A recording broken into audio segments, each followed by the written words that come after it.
Hi guys, it's Tracy from TMC Coaching, and you are watching another episode, a sequel episode of From the Garage.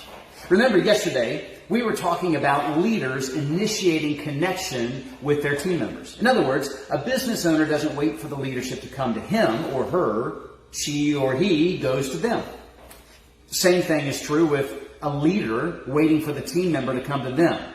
No, leaders walk slowly through the crowd and connect with the team members and not wait for them to come to them. Also, that translates to customer satisfaction, right? The customer perception is that they have to come to the team member rather than the team member coming to where they are. You start doing that, some magic takes place, and satisfaction scores begin to go through the roof. Not just with the guest and the customer, but with the team members as well. So this is applied both in overall customer satisfaction, but also in team satisfaction. And that's why I've titled this episode, Smells Like Team Spirit, T-E-A-M. Some years ago in the 90s, a grunge band called Nirvana came out with, they were kind of the forerunners of alternate music. We're talking about alternate magic, about coming back to the roots of true guest relations and internal team relations. So we're going to focus today more on the people behind the counter, the person behind the register, the man or the woman behind the desk, and the people or the company behind the contract. What are you doing right now to empower your team? I'm speaking to those that are in some type of leadership position. What are you doing to empower your shift leaders? What are you doing to empower those that work as your subordinates? Wise business expert Peter Drucker said this: no executive ever suffered because his subordinates were stronger and more effective. I know, it's an obvious statement, but it is profound, right?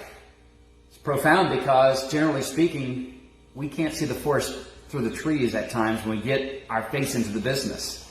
We don't look up. We don't look around. We don't see who's following us. So how can we strengthen, support, maintain our team members? Show them that we value them.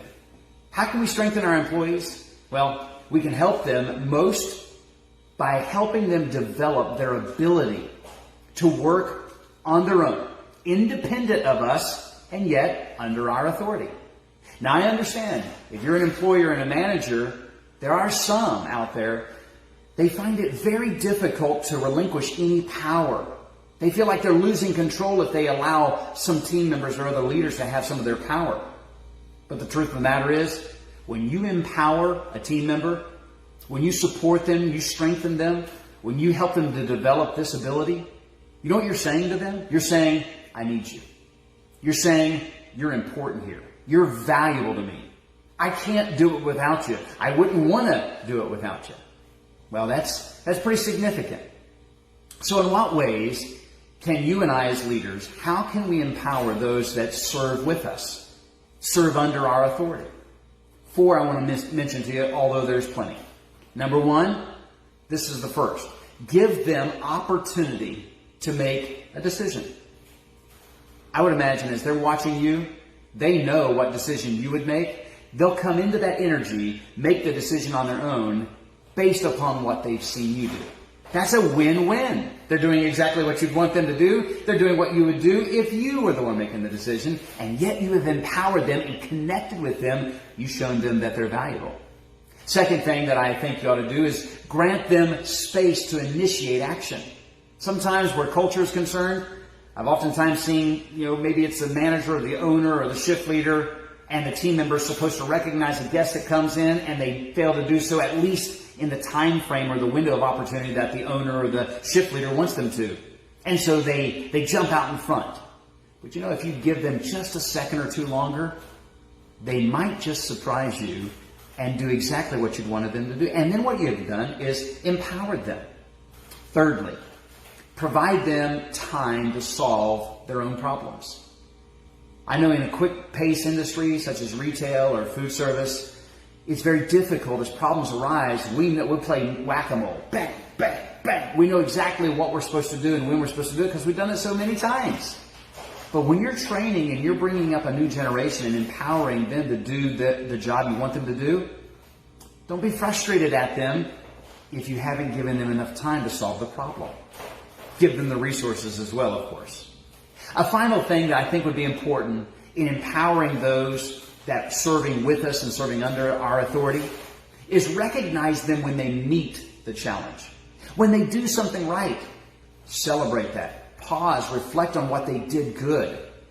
Say, hey, you know what? I was watching you. That's amazing. You did exactly what I would have done. Great job. You celebrate that, you're adding more value on it. As leaders, this is what we have to remember. That it is not the man with the best brain that always gets the best results. It is the man or woman who knows how to coordinate the brains and the talents of those that work for them that gets the best results. Collectively, we'll always accomplish more. Thanks for joining me today on From the Garage. Be well.